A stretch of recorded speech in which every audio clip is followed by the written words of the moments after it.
Padre Jesús Calvo, buenas noches. Oye, qué honor, padre, tenerle aquí en directo en La Ratonera. Personaje, insisto, icónico de este programa, de este espacio. La Ratonera no sería lo mismo sin el padre Calvo. Bueno, sí, hombre, y otros también, supongo. Oye, un ruido de fondo que quiero que desaparezca, ¿eh? Perfecto.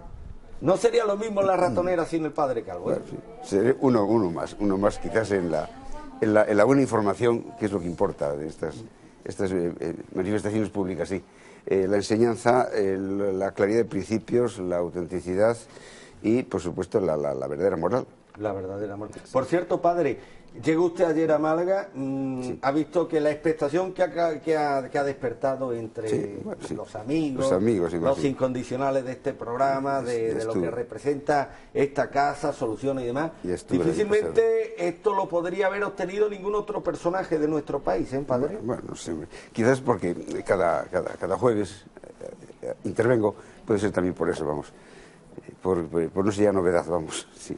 Y por cierto, nuestro agradecimiento, vaya recibimiento del bueno de Paco Alcántara ayer en su restaurante, restaurante Espacio Soluciona, Avenida Europa número 56, San Andrés, Málaga. Qué tratamiento de señorío, ¿eh? Al padre Calvo, al padre José María García Paniagua, que nos honró también con su presencia, Ángel Gálvez, coordinador local de Soluciona, Miguel Romero, Antonio Rivas, exmando de la Benemérita, que también nos acompañó, su hijo, o sea, un panel de personas absolutamente impresionantes desde el punto de vista humano, que tuvimos ayer, bueno, pues el honor, el inmenso honor de acompañar al padre Calvo en una fantástica cena. Lo mejor no fue la cena, sino la tertulia que vino después y que se prolongó pues hasta casi las 4 de la madrugada. Y la verdad es que fue un auténtico placer y un lujo compartir esa fantástica velada rodeado de tan buena gente y en el mejor escenario posible, el restaurante del bueno de Paco Alcántara. ¿Y qué ha traído ahí, padre? Por cierto, un regalito de parte de mi amigo don Antonio Tejero Molina. ¿De don Antonio Tejero Molina? Sí. Aquí está el kepis. El mismo Antonio Tejero Molina, al que tanto admiran tantos incondicionales de esta casa. Espere, con el padre. que entró en el Congreso. Esto se lo ha dado don Antonio Tejero Molina para que me lo dé a mí. Exactamente, para eso lo traje. Con este tricornio, don Antonio Molina, don Antonio Tejero entró, se me traban hasta la... se me traba la lengua. Este fue el tricornio con el que entró en el Congreso. Es muy efectivamente. ¿Y me lo regala a mí? Sí. Ya le dije que yo tenía usted, otro de estos de... La piel de gallina, ¿eh? Sí. Ahí está. Señores, me lo voy a poner, ¿eh? Yo creo que, fíjense ustedes, mañana le van a sacar punta en las televisiones catalanas y demás, pero me voy a poner el tricornio de don Antonio Tejero Molina, que me lo ha regalado a través del padre Calvo. El tricornio, esto es historia pura de España. Sí, por supuesto. El tricornio con el que el teniente coronel de la Benemérita, malagueño para más seria, don Antonio Tejero Molina, entró en el Congreso de los Diputados el 23 de febrero de 1981. ¿No sabe usted, padre, lo que representa, lo que significa este presente entregado de sus manos a través de su mediación? Pero un presente procedente de don Antonio Tejero Molina, el tricornio con el que entró al Congreso. Él sigue el programa, ¿no, padre? Tengo entendido que sí, o que sí, todos los de las semanas que puede, vamos. Pero perfecto. Sí. Por cierto, padre, claro, yo con él he hablado alguna vez por teléfono y demás, algún encuentro que hemos tenido, sobre todo a través suya, pero hay algo que usted es muy amigo de él. Sí. Hoy, de hecho, ha estado en Mija visitando a su hijo, párroco de la Cala de Mija, Moncho Tejero y demás. Pero hay algo que no entiendo. Este hombre tiene ya una cierta edad y demás. Todos sabemos que lo que ocurrió el 23 de febrero de 1981 en el Congreso de los Diputados no tiene nada que ver con la versión oficial que nos ha sido impuesta a lo largo de estos años. La versión real de lo que ocurrió es la que nos han ofrecido algunos personajes tan ilustres como don Blas Piñar, el propio Jesús Calvo, el que a don Antonio Tejero le cuenta a sus amigos más íntimos, pero ¿por qué no escribe la versión real de lo que aconteció ese día? Para conocimiento de las futuras generaciones y sobre todo de la historia de España.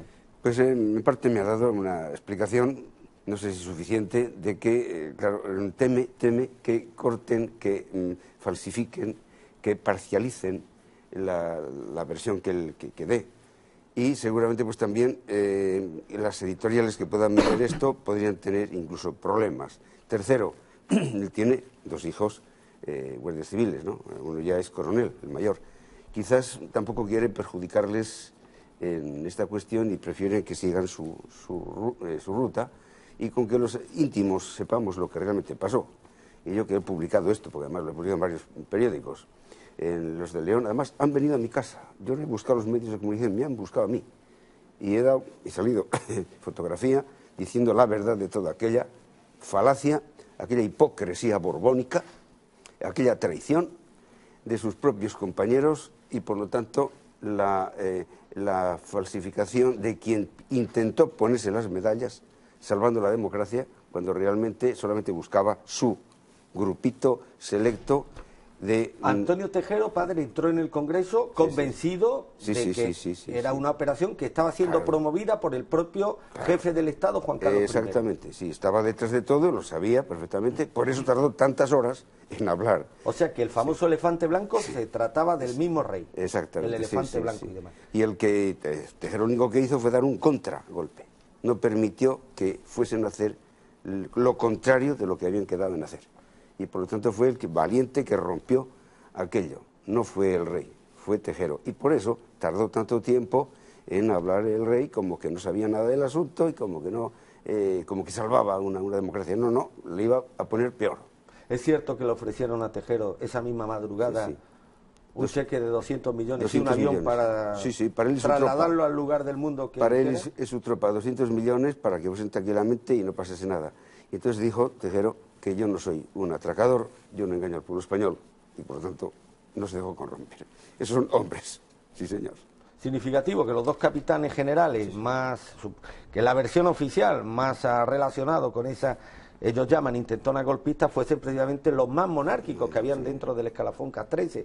Milán del Bosch, capitán general de Valencia, y el general Armada, que había sido jefe de la Casa Militar del Rey. Insisto, con el inmenso honor que supone, que ha supuesto para mí recibir este presente de don Antonio Tejero Molina, teniente coronel de la Guardia Civil, a través del padre Calvo, el tricornio con el que don Antonio, el teniente coronel Tejero, entró en el Congreso de los Diputados el 23 de febrero de 1981. Esto tiene una simbología histórica impresionante, padre. Voy a dejar aquí el tricornio rogándole a mis compañeros que de forma episódica pues lo enfoquen, porque insisto, es la cosa más impresionante de la que podía haber sido objeto, padre, en una noche como hoy. Se lo agradeceré mientras viva. Se me ha caído el pinganillo, pero vamos a continuar. Por cierto, padre, decía antes, al principio de este programa, hacía mi habitual reflexión y hablaba de que nos hemos convertido desgraciadamente en un país mediocre. País mediocre, y este es un país mediocre, entre otras muchas razones, cuando destina tantos millones de euros en los ayuntamientos para la promoción del desfile del orgullo gay y deja que los ancianos, que centenares de ancianos de nuestro país perezcan cada año desasistidos por la sanidad pública. Esa misma sanidad pública que, sin embargo, patrocina las operaciones de cambio de sexo. El mundo al revés, padre. Nos están invitando a defraudar Hacienda en lo que podamos. No hay aliciente para pagar con honradez todos los impuestos cuando realmente la administración vemos que va por donde va. Ese es el pequeño paréntesis que podría hacer con estas cuestiones. Se quejan de falta de fondos, de deuda nacional, y sin embargo se gasta en lo que no se debe. Restar al hombre, quitarle al hombre cualquier valor espiritual, padre. Sí, claro. Que la presencia, que la vida de un ser humano, de un español, esté reducida simplemente al objetivo de consumir. Consumir y aceptar las propuestas, las ideas que estos detentores del poder, que los amos del momento nos quieran imponer en cada instante. Sí, por eso quería hablar hoy un poco de este mal de la familia, el problema de la familia, las separaciones y lo que está corrompiendo y desolando a la sociedad, porque cuando no se fundamenta bien el concepto de la indisolubilidad del matrimonio y de la familia como primera escuela formativa de los niños, estamos destruyendo la confianza mutua, destruyendo la sociedad, destruyendo el verdadero sentido del amor. Y por esto estas asociaciones, estos lobbies que vienen de fuera, como es el homosexualismo y todo esto, lo que intentan es, en último término, devaluar, relativizar y destruir la familia. Porque la familia padre es la base, es el nutriente de cualquier sociedad. Yo la defino como el taller de trabajo donde se forja una vida a través de unos valores. Si esa escuela la quitamos de ahí, el niño crece con la cabeza vacía. En el colegio podrá tener formación académica, sí, para aprobar unas asignaturas y buscar un empleo, etcétera. Pero lo que es la formación moral es el ejemplo que dan sus padres. Es la doctrina cristiana que empieza ya a ver. Es el rezo, si no todos los días, de vez en cuando, del rosario en familia. Es el ejemplo del amor de unos padres que se les ve completamente fundidos, buscando siempre lo mejor de la familia. Por eso el matrimonio triunfa cuando triunfa la pareja. Los hijos incluso podrían ser unos calaveras. Y la familia triunfa pues cuando el primer ejemplo de los padres cunde a los hijos y entonces se encuentra esa felicidad y esa armonía completa entre los progenitores y los hijos. Cuando habla de familia padre se refiere al núcleo formado por un hombre y una mujer. Por supuesto, por supuesto. Cuando le aunque preguntaron, estos políticos liberales relativicen tanto el término de familia, ¿no? Ya cuando le preguntaron a Cristo, esto está en el capítulo 19 de San Mateo, cuando le preguntaron, ¿es lícito divorciarse por cualquier motivo? Y entonces el Divino Maestro dice, ¿no habéis leído que Dios creó al hombre y a la mujer y dijo al hombre, dejarás el padre y la madre y te unirás a tu mujer y serán los dos como una sola carne? Y lo que Dios ha unido, que no lo separe el hombre. Y entonces dijeron, bueno, pero es que Moisés nos permitió dar un libero de repudio, pues porque, sencillamente, pues porque a la mujer se le había quemado la cena dos veces, ¿no? Y entonces dicen, no, eso fue por vuestra rudeza de espíritu, porque era una sociedad prácticamente, sin informar todavía, no había todavía esas leyes que de una sociedad estable, eran nómadas prácticamente, y entonces, claro, pues por esa razón ocurrió esto. Pero dicen, no, pero en principio no fue así, sino que lo que Dios ha unido, que no lo separe el hombre. Le dijeron todos los discípulos, entonces, si es así, no tiene condición, no tiene interés el casarse. Y dice, eso no es para todos, es un don. Y un don quiere decir que es una vocación, y por lo tanto un estado de vida que hay que sentir llamado a ello. No todo el mundo vale para ser casado, por supuesto, como no todo el mundo sirve para ser sacerdote. Es decir, son dones, pero el que lo tenga, que lo lleve a afecto hasta el final, y que no juegue con cosas tan sagradas que trascienden a tanto, a los hijos, a la sociedad, a sí mismos, a la infelicidad de los propios cónyuges, cuya huella ya después es imborrable. Por lo tanto, el asunto es muy serio, y porque la naturaleza misma exige esta estabilidad. Uno de los objetivos que yo creo que están cumpliendo a rajatabla de los amos del momento es precisamente la promoción de la destrucción del núcleo familiar, que es tanto como destruir lo mejor de la sociedad europea y occidental. ¿Quién está detrás de todo esto? Sí, queda clarísimo que la globalización o el mundialismo o la sinarquía lo que anda buscando es derribar tres pilares fundamentales. Sí. El pilar de la soberanía de los estados, segundo, la familia, y tercero, la religión. Y ahí viene el falso ecumenismo, y ahí viene el respetar el error, y ahí viene poner en un plano de igualdad lo mismo el error que la verdad, y por lo tanto hacer que la religión católica, la única que Dios trajo al mundo, y por lo tanto la única que nos salva, pues sea como una de tantas, y por consiguiente en esa relativización estamos haciendo una orientalización donde lo vertical y lo trascendente queda prácticamente arrinconado o negado. Por cierto, ¿todas las religiones tienen la misma dignidad, como dijo el Santo Padre? Eso es una Qué barbaridad. Una herejía muy grave. Pero ¿de dónde saca tanta barbaridad este hombre, no padre?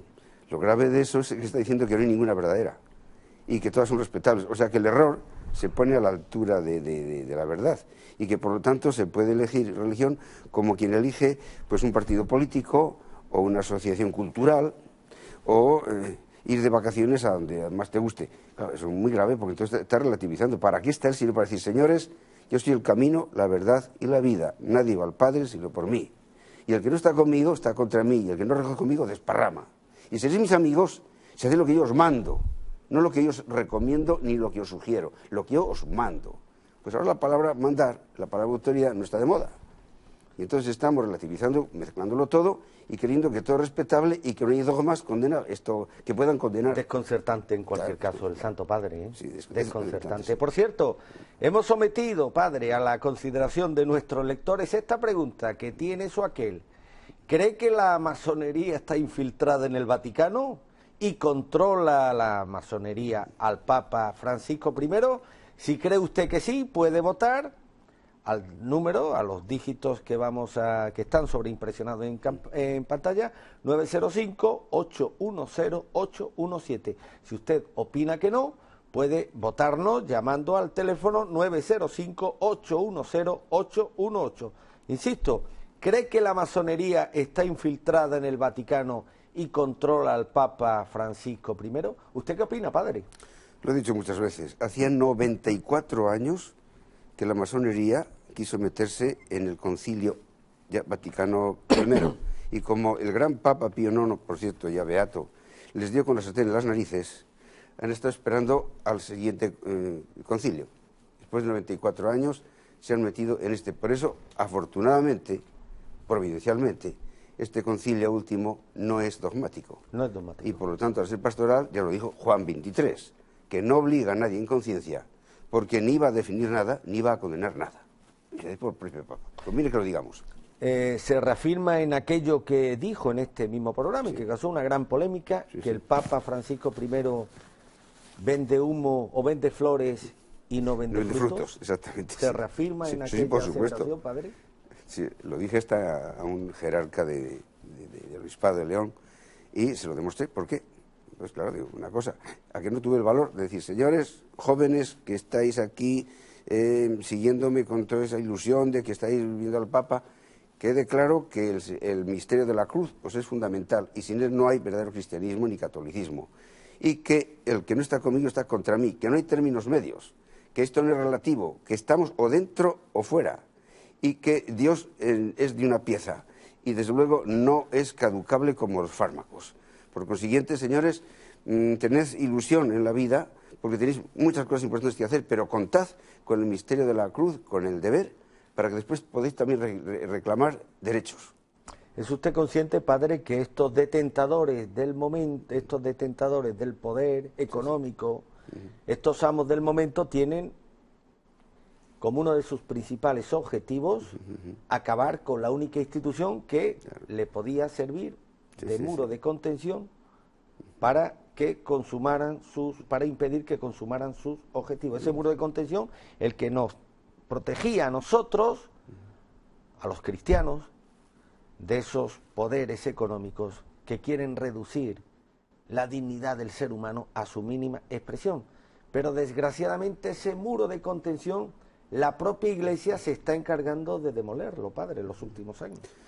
Desgraciadamente el misterio de aquí el misterio de la iniquidad de que habla San Pablo en la segunda carta de los Tesalonicenses, pues estamos en ese cuesta abajo de esta humillación de la Iglesia como la humillación de Cristo, pero que después resucitó.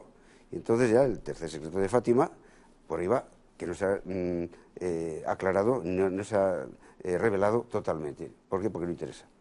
Y entonces, ¿qué ocurre? Que lo mismo que Cristo tuvo ese calvario, pero la verdad de Dios dio el triunfo a la autenticidad, entonces eso también la Iglesia va a pasar, Dios permite, la humillación, la evaporización de la fe a un nivel mayoritario, pero para que después el cuarto secreto, pero al final los santos corazones de Jesús y María triunfarán y vendrá una época de florecimiento, pero desgraciadamente me parece que no la vamos a ver nosotros. Posiblemente. Padre, ¿hay algún grado 33 dentro del Vaticano? De hecho, Juan Pablo I murió el día 33 de su reinado. 33 de su reinado, significativo. Ya tiene, sí. ¿Qué no sabemos acerca de la muerte de Juan Pablo I, padre? ¿Fue muerte natural? ¿Inducida? El 90%, el 99% fue inducida. O sea, asesinado. Sí, asesinado, sí. ¿Por quién? ¿Por quién? Desde luego por la masonería, que este hombre, como papa tradicional, había regalado una iglesia a Monseñor Lefebvre, en Milán, y estaba, por lo visto, ordenando las cuentas del Vaticano, viendo lo que había, los chanchullos, los masones que estaban dentro del Vaticano, y de hecho la monjita cuando lo encontró no estaba acostado en la cama, estaba sentado como quien está leyendo, y los papeles que tenía desaparecieron. Entonces es curioso que mandaron a la monjita a hacer voto de silencio, fue la primera que le dijo. Entonces inmediatamente llamó a Villot, que era el secretario del Estado. Inmediatamente cogió el frasquito de la cucharadita que tenía que tomar el Papa todas las noches, parecía algo de hipertensión o hipotensión, lo que ahora tomamos una pastilla todos los días, ¿no? Él tenía que tomar de un frasquito una cucharadita, y ese desapareció en el bolso del secretario de Estado de Villot. Y encima mandó a hacer voto de silencio a la monja, una monja, o sea, hacer voto de pobreza, castidad y obediencia, pero de silencio, ¿por qué? Y después no se le hizo tampoco la autopsia. Y además el día 33, y además un hombre que tenía una salud completamente normal. Por lo menos hasta que llegó al papado, sí, tenía una buena salud. Y como yo que era, tenía una salud de perro, al poco tiempo también desapareció. Ese seguramente sabía demasiado. Ya. Padre, ¿se acuerda que el aserto que decía, más o menos, con la Iglesia hemos topado? Hoy habría que readaptar ese aserto a la realidad que desgraciadamente estamos viviendo. Sí. ¿Qué habría que decir? Bueno, que hay cosas que están muy oscuras. Y usted lo ha padecido en primera persona. Con los judíos hemos topado, padre. ¿Por qué tienen tanto poder los judíos dentro de la Iglesia Católica? Algo que no entiendo. Sí, bueno. Es el misterio de la iniquidad. Han sido siempre los enemigos de Dios y de las patrias. Por eso la religión que más persiguen y la que no les interesa es la católica. ¿Por qué? Porque es la auténtica. Y esa es la que reparte el bacalao con principios fundamentales, rotundos, ¿no?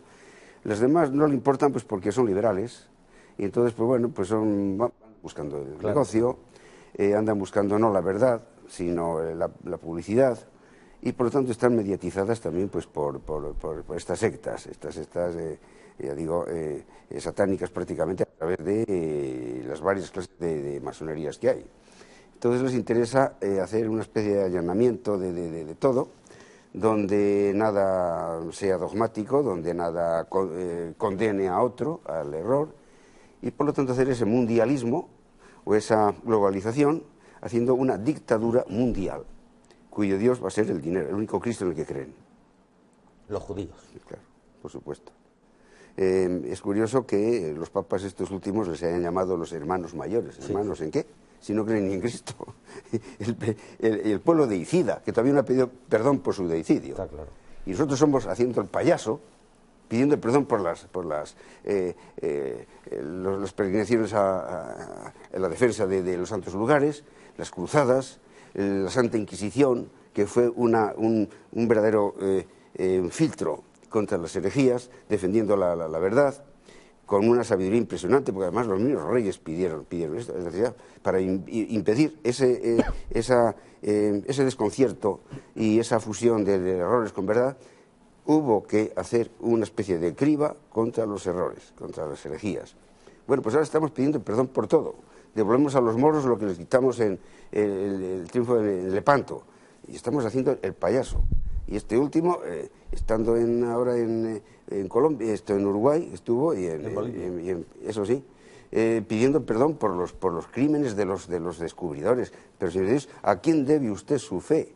Si fuimos los españoles que llevamos también a Argentina y a Sudamérica la fe, ¿de qué viene ahora eso? ¿Por qué no habla de la heroicidad de los españoles que evangelizamos medio mundo? Que nos jugamos allí el tipo, que quitamos los sacrificios humanos a los falsos dioses que tenían, que introdujemos la propiedad privada con el amor al trabajo y el progreso que comenzó.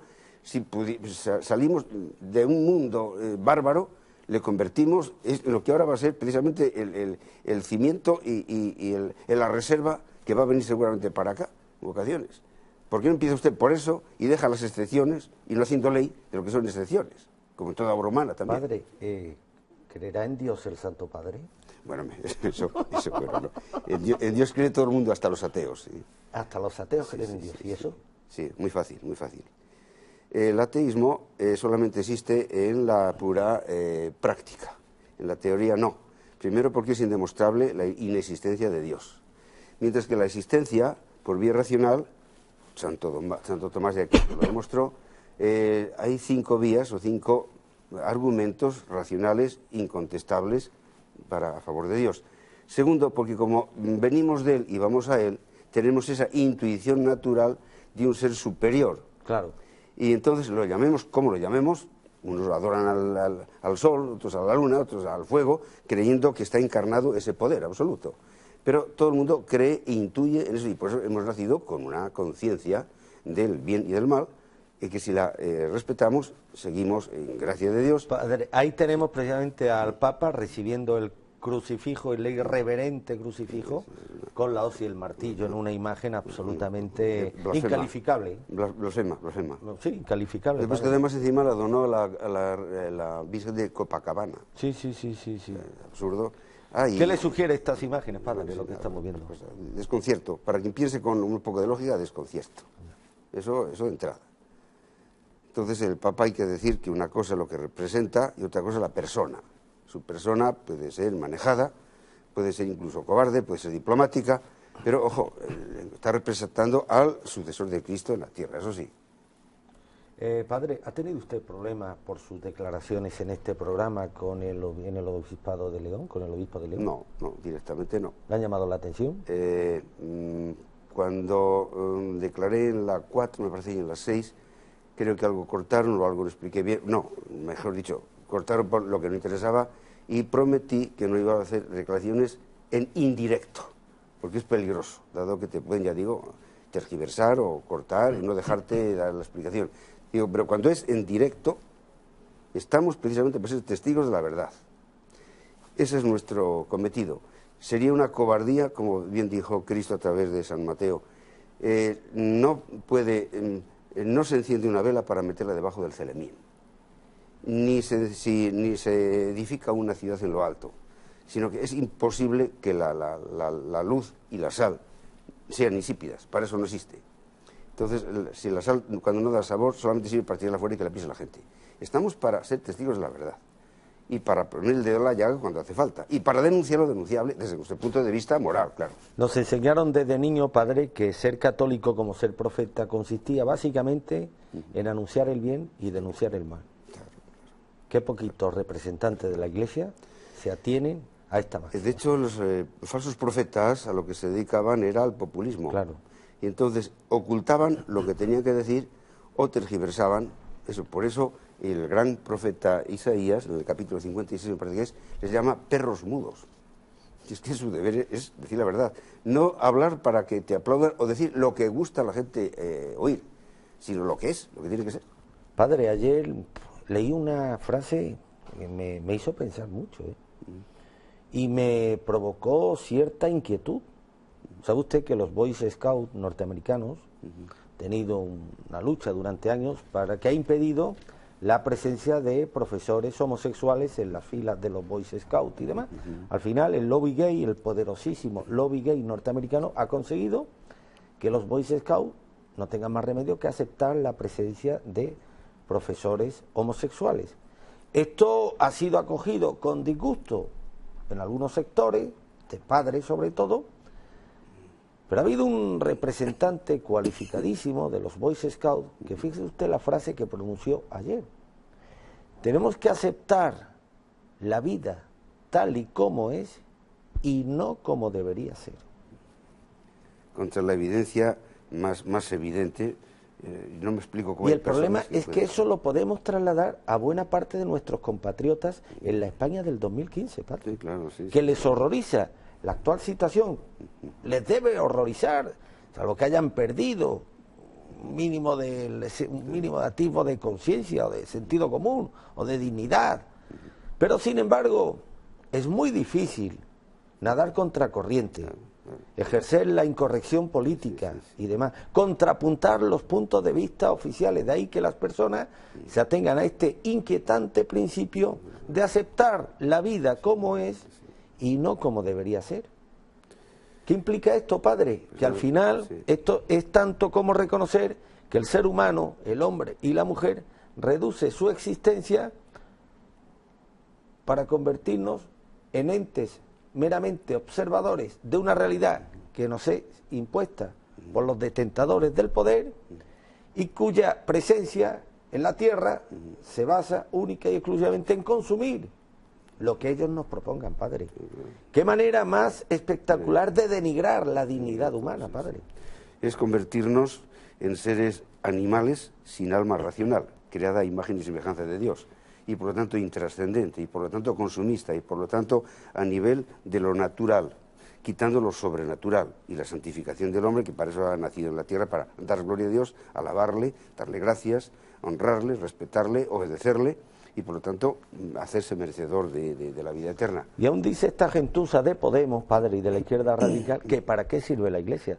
Pues para impedir que vosotros culminéis vuestros siniestros y ominosos objetivos, orientados a la conversión del ser humano en bestias poco razonables, cuyo papel esencial estará limitado, insisto, al de consumir lo que los poderosos nos propongan. En nombre, eso sí, de un cierto bienestar y de un cierto progreso que al final nos está alejando cada día más de ese verdadero estado de felicidad, de esa espiritualidad, de esos objetivos trascendentes que marcan de una forma inexorable y que dan sentido, o que deberían dar sentido, a la vida de cualquier persona, Padre. Y completando por lo que dije antes de la demostración de Dios, hay un dogma del Concilio Vaticano I que dice que toda persona normal tiene capacidad natural para intuir la existencia del Creador. Por lo tanto, el ateísmo en la práctica es solamente volitivo, no intelectivo. Es no aceptar lo que no nos interesa, pero no es que se demuestre. El no aceptar no quiere decir que va contra la razón, ni que se demuestre una razón más fuerte que la natural. Simplemente es, no me da la gana, o sea, no lo acepto. Pero bueno, ¿tiene usted un argumento mejor? Como no lo hay, se limitan a decir, soy ateo, presumo de ser ateo, quizás por una presunta, un prurito de falsa intelectualidad, por llevar la contraria. Ah, por cierto, que decía Unamuno, este gran novelista, literato, que decía que el ateo es ateo en país de creyentes, pero sería creyente en país de ateos. Posiblemente. La cuestión es llevar la contraria, ¿no? Posiblemente. Unamuno, que estableció la duda existencial común, pero luego se aferró de una forma férrea a la idea de Dios. Precisamente que daba sentido, Dios es el eje que da sentido a toda la obra literaria de Miguel de Unamuno, e incluso de la mayoría de los miembros de la generación del 98 y demás. Por supuesto, muchos de ellos izquierdistas declarados y demás, pero que no abominaron nunca de la idea de Dios como eje vertebrador de la propia existencia del hombre. Padre, ¿y qué decir del liberalismo? Ya he dicho bastante en otros programas de atrás, ¿no? Bueno, pues que es el comunismo a la inversa. Si el comunismo se basa en la envidia del tener, el liberalismo se basa en la envidia del ser. Esto es como lo del huevo y la gallina, Padre. ¿Qué sería antes, el liberalismo o el relativismo? Pues el liberalismo. El liberalismo. El marxismo fue una reacción al capitalismo puro y duro. Pero antes empezó pues por el liberalismo. Y concretamente en 1912 fue nuestra constitución, la célebre PEPA, en Cádiz, cuando surgió aquella primera constitución dando alas hasta el liberalismo. Pero bueno, ya la filosofía viene de antes. El tema del liberalismo es acabar con el sentido de la verdad como dogma moral y entonces decir, solamente es verdad lo que me da la gana hacer. Y entonces ya rompes las normas morales y entonces es el sentimiento y el capricho lo que prima sobre la razón y sobre el sentido de justicia. Es el liberalismo. Hay tres liberalismos. El liberalismo de la razón, que es el racionalismo. Solamente es verdad lo que mi mente llega a alcanzar. Lo otro me sobra, no lo admito. Todo lo que venga de arriba, nada. Bueno, es el liberalismo de la razón. Como tenemos otro factor psicológico, que es el del sentimiento, Sentimiento entonces el romanticismo, entendido en el sentido artístico, en el sentido filosófico. El romanticismo dice, solamente es verdad lo que yo siento. Por lo tanto es el subjetivismo y por lo tanto el inmanentismo. Y el tercer acto psíquico que tenemos, claro, es el de la voluntad. Estrictamente es el liberalismo. Solamente es verdad lo que me da la gana hacer. Y por lo tanto que no me den nadie normas, y mientras no me multen, mientras no me pillen, mientras no... Eso, hago lo que me da la gana. Ese es el liberalismo. Y claro, eso se lleva también al terreno de la economía, al terreno de la moral, pública y privada, al terreno del matrimonio, al terreno de todo. Es el liberalismo. O sea, es una carcoma que echa para abajo los cimientos de una sociedad, porque una sociedad sin moral se queda también sin economía, y se queda sin amor, y se queda sin familia, y se queda sin todos esos bienes fundamentales que hace que normalmente una verdadera sociedad progrese en el sentido estricto de la palabra. Que progresismo no es ir para adelante, es ir como el cangrejo para atrás, es destruir. Eso no es progresismo, es una bonita frase que han puesto, lo mismo que la democracia, que es una dictadura con cuenta blanco y una utopía infantil. Miren lo que han quedado los izquierdistas radicales, padre, de defender supuestamente a la clase trabajadora hace décadas, se han quedado para ejecutar, poner en marcha los planes siniestros de estos que concibieron ya hace muchos años la reversión moral de nuestras sociedades. Fomento homosexualismo, feminismo radical, laicismo extremo, en definitiva, promoción de todas estas pandemias que están denigrando la propia dignidad humana, que están reduciendo al hombre, el alma humana, a su más baja y siniestra expresión.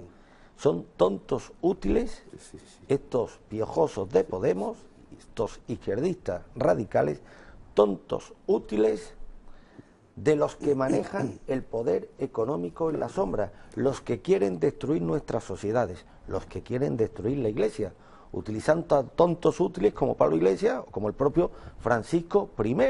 ¿Por qué? Pues porque la Iglesia tendría que ser ese muro de contención que evitase que estos detentadores del poder económico en la sombra culminen sus siniestros objetivos, que es precisamente la creación de una masa de consumidores sin apego a ningún concepto digno, ni a ningún sentido solidario, ni a ningún espíritu identitario, para convertirlos, insisto, en pura mercadería. Frente a eso, la voz que se alza cada jueves en este programa, con la rotundidad que lo hace del padre Jesús Calvo. Yo estoy seguro que hay muchos sacerdotes que piensan igual que él. Estoy seguro que hay muchos ciudadanos españoles que, aunque no lo expresen, sienten y piensan igual que nosotros. Mi pregunta es, padre, ¿qué más evidencias necesitan estos sectores para clamar, en medio de la inmensidad de este desierto moral en que hemos convertido la sociedad española, clamar por encima de todos los convencionalismos y en contra de eso que apuntaba antes, que la vida no sea lo que es, sino lo que debería ser? Y lo malo es que caemos en los viejos errores de antes de Cristo, como es el escepticismo de Pierron de Elis, fue el filósofo que representó a esta escuela, y también el relativismo de Heráclito. Todo pasa, todo fluye, nada es estable. Un ejemplo que puso, pues, tonto, ¿no? Por último término, el agua que pasa, la de hoy, no es la de mañana, pero vuelve a evaporarse y vuelve a surgir. Es un ciclo, ¿no? Pero bueno, el ejemplo que puso fue ese. Y lo malo es que cada edad de la historia ha demostrado que hace su filosofía con relación al servicio del sistema. Por esto ahora no interesa sino el relativismo, el escepticismo, la desconfianza y la desintegración de todo. Mira que ya es viejo, 4 siglos antes de Cristo. ¿Está de acuerdo que estos piojosos son los tontos útiles para la consumación de estos objetivos, padre? Con eso de que capitanean el descontento, a la vez favorecen el que haya más descontento porque son humo. En último término, tampoco te muestran ninguna fórmula mágica ni ningún principio moral contundente. Por lo tanto, por ese camino no se va a ninguna parte. Y a todo esto, padre, la sociedad cada día más alejada de sus objetivos trascendentales, dicen estos caraduras que estamos a la cabeza de Europa, ¿no? Los españoles, los europeos más felices, y estamos a la cabeza de Europa en consumo de antidepresivos, padre, en número de suicidios, en consumo de cocaína, definitiva, pandemias que reflejan hasta qué punto hemos convertido este país en un auténtico solar, padre, desde el punto de vista moral. Y desde luego la cobardía, porque España no es tonta, es cobarde, pero eso se paga, eso se paga. Y al final, si unos por otros, la casa sin barrer. Somos cobardes ahora, padre, nunca lo hemos sido. Exactamente, nunca lo hemos sido. Nunca lo hemos sido. Es más, hemos tenido agallas para ser los que incluso combatimos al protestantismo en los Países Bajos. Esta juventud que la ve que da asco con los piercings, los tatuajes, da asco, no hay por dónde cogerla. Son los herederos, esta juventud es heredera de aquella otra que combatió por sus ideales a 5.000 kilómetros de España y a unas temperaturas extremadamente gélidas. Sí. Como la División Azul, lo mismo. Claro. Desde volvimos al comunismo la visita. Y allí los 5.000 españoles cayeron, pero claro... Pero ¿cómo hemos permitido, padre, que no hagan tan cobardes? Uno de los pueblos que previamente han sido ejemplos de valor a lo largo de su historia. Ocurre que cuando los padres quieren que los hijos vivan mejor que ellos, pero no les enseñan a saber lo que cuesta un duro, les hacen tan flojos que en último término después se quedan solamente en la comodidad y en el materialismo y no valoran el gran sacrificio de sus padres para haberles dado todo lo que les han dado. Entonces hay un problema también de ingratitud con la historia, como ingratitud contra Franco, como ingratitud contra aquel hombre austero, amante de Dios, de la patria y de la justicia, hizo por España hasta elevarla a la octava potencia mundial, con muy pocos medios y en muy poco tiempo, siendo después la envidia del mundo y el honor que España tuvo, ahora pues lo estamos dilapidando. Estamos, ingratitud del ser humano. Y frente a estas pandemias, la respuesta de ese sector panfilista de la Iglesia Católica Española: sed buenos, sed tolerantes, sed solidarios, acoged a nuestros hermanos ilegales que llegan allende de nuestras fronteras. Pero que no se metan en nuestra casa. Que no se metan en nuestra casa, padre. La Iglesia, en resumidas cuentas, la Iglesia española, como parte del problema y no de la solución, padre. Sí, claro, eso es, hay que ver el buenismo cuánto daño nos ha hecho. ¿Cómo se nota que eso es también manejismo ya desde dentro para decir, no, ustedes también tienen que ayudar? Y así estamos. Bien. Mal, eso se pagará después con consecuencias. Más delincuencia pública, más presupuestos para gente que no ha cotizado y que no tiene derechos, sino solamente busca derechos pero sin deberes, más confusionismo y miedo nocturnos, más en último término problemas sociales, porque esto es una pandemia también y una intoxicación. Veremos a ver cómo resolver esto. Y además, por supuesto, esas guerras que dicen que es que huyen de ellas, sí. Esas están promovidas por los intereses de las grandes potencias pero bueno, vamos económicas. A ver, padre, claro. Se supone que en África siempre ha habido guerras, siempre ha habido hambre. Sin embargo, las arribadas ilegales de inmigrantes se están produciendo ahora, desde unos años acá, no antes. ¿Qué significa esto? Claro. El que está desesperado y quiere huir, lo hace en el siglo XXI que en el siglo XX. Sin embargo, en el siglo XX no llegaban inmigrantes ilegales a España. Yo estuve 3 años de delegado de un periódico peninsular en Melilla. Cuando yo estaba en Melilla no había valla fronteriza y nadie pasaba ilegalmente la valla de Melilla. Podías entrar a territorio español desde Marruecos sin ningún problema, a campo a través. Sin embargo, nadie entraba, no entraba ningún ilegal. Se construye la valla y empiezan, pues lo que ustedes ven a diario, esas arribadas de ilegales. ¿Qué significa todo esto? Que esto de la inmigración masiva está siendo deliberadamente fomentada e inducida por estos detentadores del poder económico, con la complicidad de mucha gente, pero también de la Iglesia Católica, de un sector de la Iglesia Católica. Y esa inmigración ilegal que ha sido una auténtica peste para este país, ¿por qué? Pues porque ha rebajado hasta límites absolutamente intolerables las expectativas económicas de los trabajadores autóctonos españoles.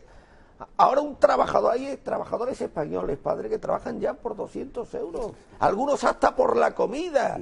¿Por qué? Pues porque ese sector empresarial absolutamente insolidario y apátrida, pues tiene una masa de esclavos de los que echar mano. Si le falla precisamente, o si el trabajador español no se atiene a las expectativas socio-laborales y económicas que ellos les creen, o sean capaces de crearle. Y si no lo acepta el trabajador autóctono español, ahí tienen esa remesa inmensa de trabajadores ilegales procedentes de otros países dispuestos a cubrir las expectativas de empleo de estos auténticos canallas o encanallados empresarios. Para eso ha servido la inmigración ilegal. ¿Qué habría que hacer con todos esos partidos de izquierda que con el señuelo de esa falsa solidaridad es que han venido a pagarnos las pensiones? ¿No les da vergüenza que hayan sido precisamente los representantes de la izquierda española los que han promocionado un fenómeno que al cabo de los años está permitiendo que trabajadores autóctonos españoles, aparte de estar en paro, y muchos de ellos en permanente roce con el hambre, tengan que cubrir sus expectativas de empleo, percibiendo unos salarios absolutamente indignos e intolerables? ¿No les da vergüenza a estos sectores políticos, pero sobre todo a este sector de la Iglesia Católica, al que le vamos a poner nombre esta noche? Cáritas, padre, Cáritas. ¿Cuánto daño está haciendo Cáritas? Y hay que decirlo, y esto yo sé que suena mal y que es políticamente incorrecto, pero ¿cuánto daño le está haciendo Cáritas a este país, padre? Dijo Ortega y Gasset que tan injusto es tratar desigualmente a los iguales como tratar igualmente a los desiguales. Claro. Ahí estamos metiendo gato por liebre. ¿Usted colabora con Cáritas, padre? No. No.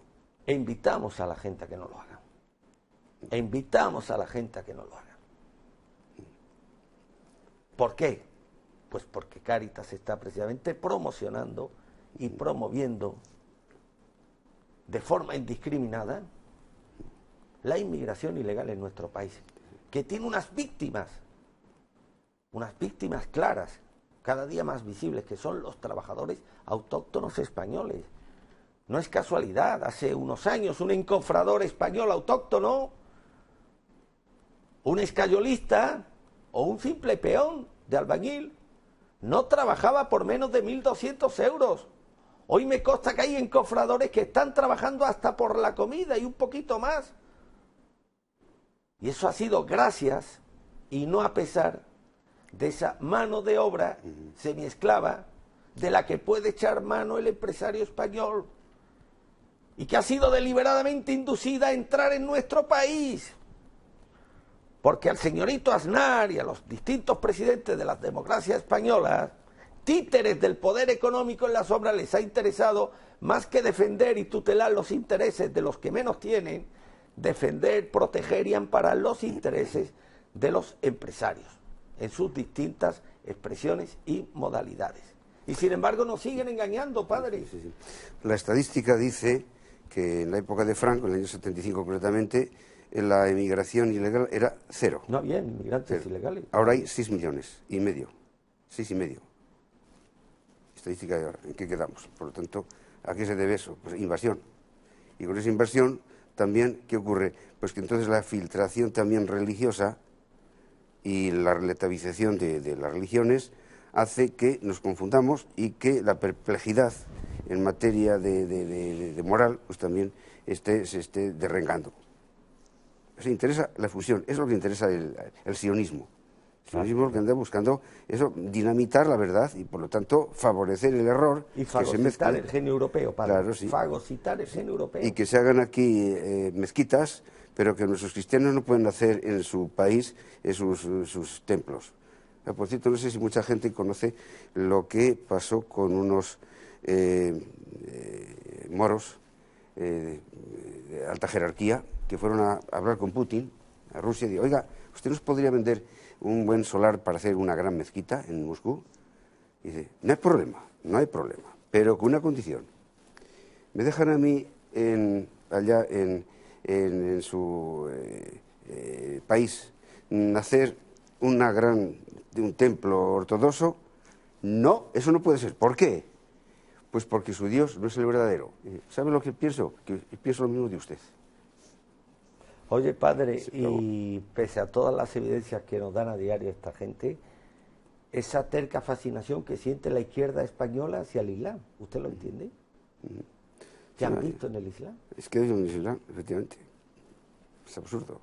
Y es más, ¿qué puede tener...? Aparte de un estilete contra los intereses de los católicos, ¿qué han visto en el Islam? Aparte de eso, vamos a ver, cualquier credo. ¿Qué tiene cualquier otro credo que no tengamos nosotros?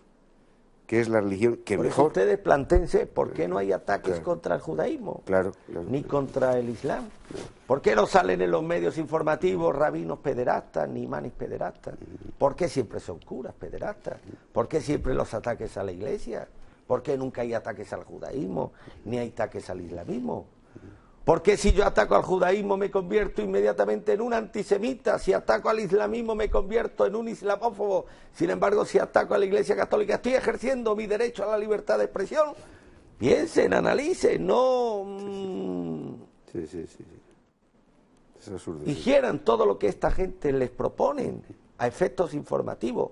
Piensen, porque esas deliberadas, sistemáticas campañas de demonización contra la Iglesia Católica, ¿a quién le interesan esas campañas? Pero sobre todo, ¿con qué objetivo?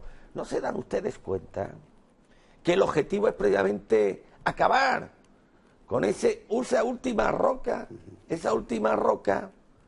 que impide a esta gente el poder acceder a una población que sin el sustento espiritual es una auténtica población, es una población moralmente en barbecho, a expensas de lo que quieran hacer con nosotros?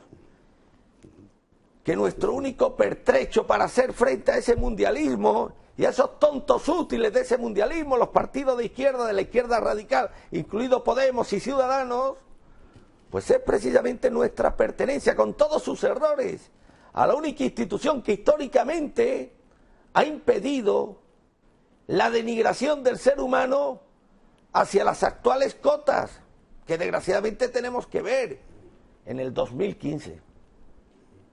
Piensen ustedes, analicen, reflexionen, ¿por qué esas deliberadas campañas mundiales contra lo que representa la Iglesia Católica?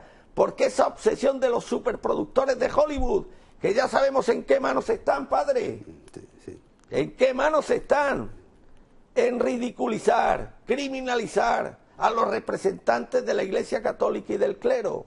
¿Por qué esa obsesión enfermiza de los medios informativos europeos y españoles en ponderar cualquier cuestión negativa que protagonice algún representante del clero en España o en el mundo?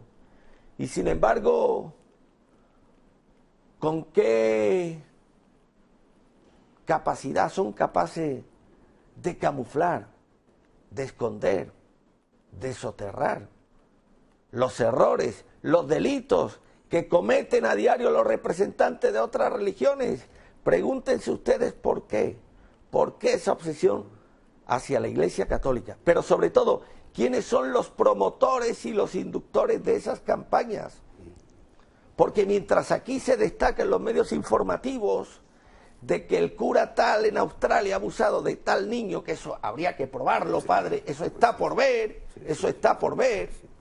mientras se denuncian estos casos puntuales, en muchos casos de dudosa veracidad, en Europa y en Norteamérica, es decir, en Occidente, desaparecen cada año 180.000 niños y niñas.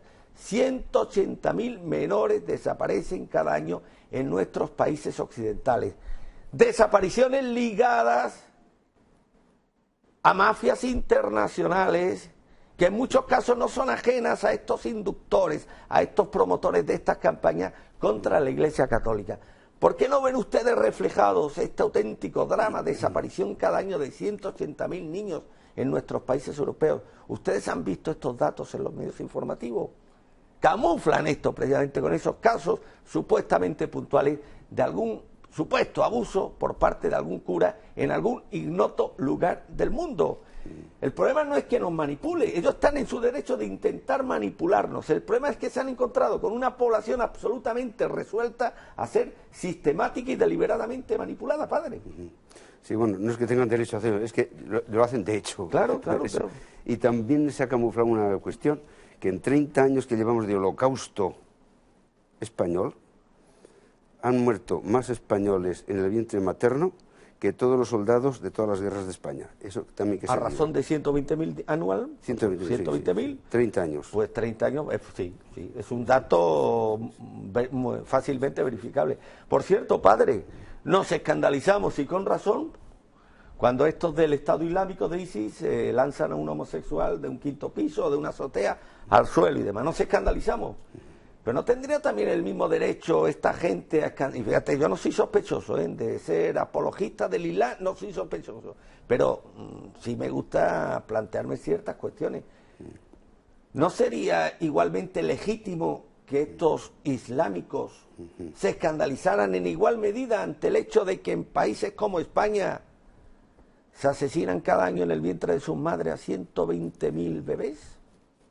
¿No es tan escandaloso una cosa como la otra? Porque es más grave el lanzamiento de un homosexual desde una azotea al suelo que la eliminación cada año de 120.000 bebés en los abortorios españoles, padre. Sí, claro. ¿Por qué tiene que ser más grave una cosa que otra? Hasta cierto punto su fanatismo les lleva a ser por lo menos un poco más lógico dentro de sus equivocaciones, ¿no? Pero por lo menos demuestran por lo menos una fidelidad incluso a su error, pero por lo menos son consecuentes. Y nosotros estamos dando bandazos y es lo que más calienta. Claro. La religión católica es la única que tiene respuesta para todo, los misterios del ser humano, para la vida, para la muerte, para el alma, para lo trascendente, para Dios, para los santos, para todo el trabajo, para la familia. Es la única que responde porque es la verdadera. Por eso está perseguida. Por cierto, una vez le preguntaron a Pío XII cuáles son las propiedades de la Iglesia Católica, que no tienen otras creencias. Dice, muy fácil, es una, porque no admite división entre ellas, es santa, por razón del fundador y de los medios y fines que busca, católica, porque es universal, valedera para todo el mundo, no para una raza, ni para un continente, romana, porque es jerárquica, y perseguida.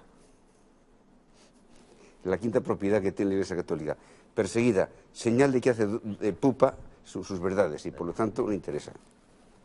Ahí está. Pero ¿está de acuerdo, padre, en que estos ataques sistemáticos contra la Iglesia Católica responden al hecho de que la Iglesia Católica sigue siendo, pese a todo, sigue siendo el único contrapoder que podría ralentizar o impedir la consumación de estos siniestros planes? Sí, ciertamente sí. El Vaticano II, hace ya más de medio siglo, ha hecho daño a la Iglesia, ha hecho daño.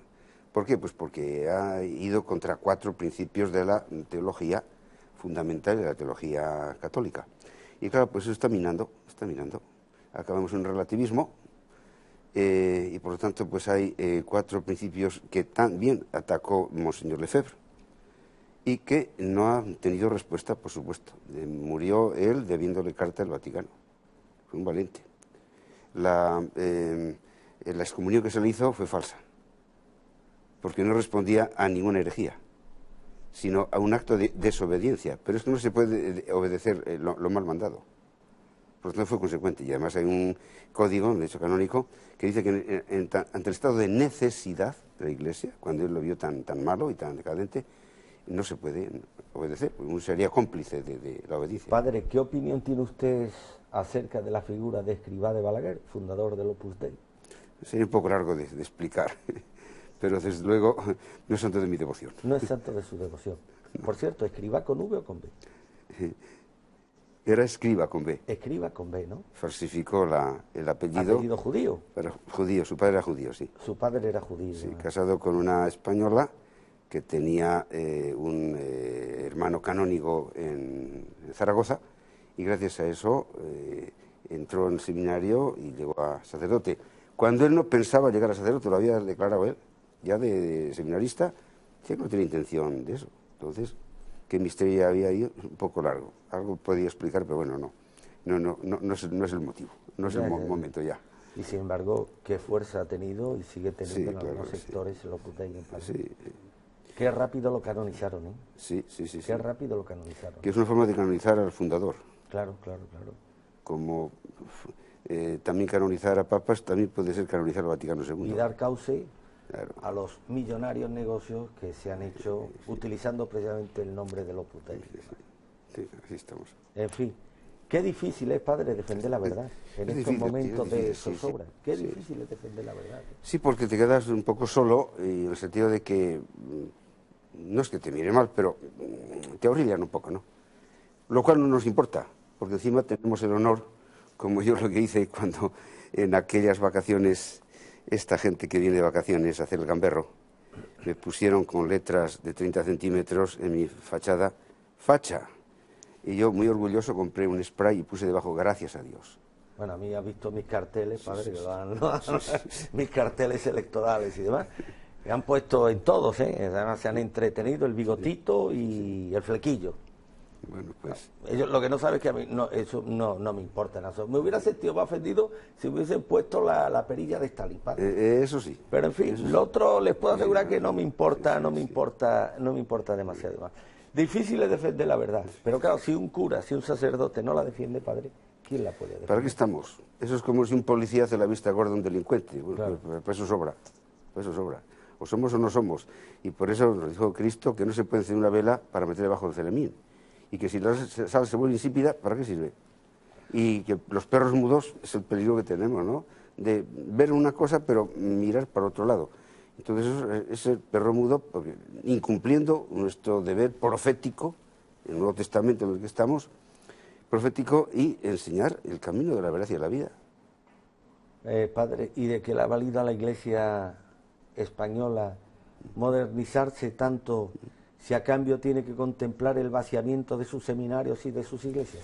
Ahí está, que en las órdenes religiosas, en los seminarios tienen vocaciones. Y claro, pues muere 4 o 5 sacerdotes, por ejemplo, en la diócesis, pero canta misa uno, si llega. Y entonces, claro, no cubrimos, y por lo tanto, pues más desatención del pueblo de Dios, que se dice. Por eso el pueblo de Dios tiene mucha gracia, porque están tratando de que la comunidad católica se convierta eso en un pueblo a nivel de revolución marxista. Claro. Por cierto, padre, ¿cómo se lleva usted con el obispo de León, con don Julián? Bueno, él está en lo suyo, cumple con lo suyo, y yo estoy en lo mío, y conmigo no se mete nadie. Así de claro, ¿no? El otro día estuvo confirmando mi parroquia, claro. 20 niños en una parroquia, eso no es frecuente, ¿no? Bien, cumplió con lo suyo, marchó porque tenía prisa, una reunión, bien, pues nada, adiós, muy educadamente. A mí no me dice nadie nada. Oye, padre, que pronto le han puesto el nombre de una calle de Madrid, el nombre de Serolo a una calle de Madrid, que pronto se lo han puesto, el padre. No, y el otro arzobispo dando el pésame al marido. Al marido de Serolo. Ah, qué bien eso. Hay que ver la que liaron, padre, con aquel tema. ¿Qué liaron con aquel tema? ¿No? ¿Y qué esperaban? Que un representante de la Iglesia Católica, en coherencia con los evangelios, defendiera la sodomía. Es que estos van a llegar hasta a cuestionar al propio Jesucristo, padre, o a intentar revisar la propia doctrina de Jesucristo. Sí, desde luego no lo acepten, cambien de religión, pero si son ustedes coherentemente católicos, tienen que defender lo que el catolicismo, aquello que el catolicismo ha hecho de ello un dogma a lo largo de los siglos, siendo uno de los puntos irrenunciables para cualquier católico que se considere tal la renuncia y la condena a la sodomía, porque además está reflejada en las Sagradas Escrituras, padre. Ya en el Génesis Dios castigó al pueblo de Sodoma y Gomorra, de ahí viene el nombre, pues por aquella perversión sexual y por aquella degeneración moral. Pues frente al compromiso del padre Calvo con la verdad evangélica, el relativismo, el panfilismo, el bienquedismo del Papa, del Santo Padre, que al ser preguntado sobre estas cosas dijo: ¿y quién soy yo para pronunciarme sobre los homosexuales? Hombre, Santo Padre, ¿que quién es usted para pronunciarse sobre estos temas? ¿quién va a ser si no? Si es la cabeza del dogma, la cabeza de la moral, la cabeza de la historia verdadera, la cabeza del representante de toda la fe de los católicos, ¿quién va a ser entonces? Oye, padre, insisto, vuelvo otra vez el triconio que me ha obsequiado don Antonio Tejero Molina, teniente coronel de la Benemérita, a través del padre Calvo, el triconio con el que don Antonio Tejero Molina entró en el Congreso de los Diputados el 23 de febrero de 1981. Un símbolo que vio todo el mundo, se vio en todo el mundo. Padre, ¿qué precio tendría esto?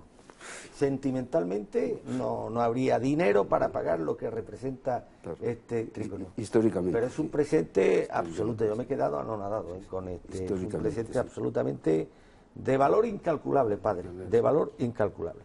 En fin, ¿está usted cómodo, padre? Sí, por supuesto. Lo que pasa es si esto no poder venir más veces a Málaga, estoy muy menos lejos. calor, ¿no?, de lo que pensaba, ¿no, padre?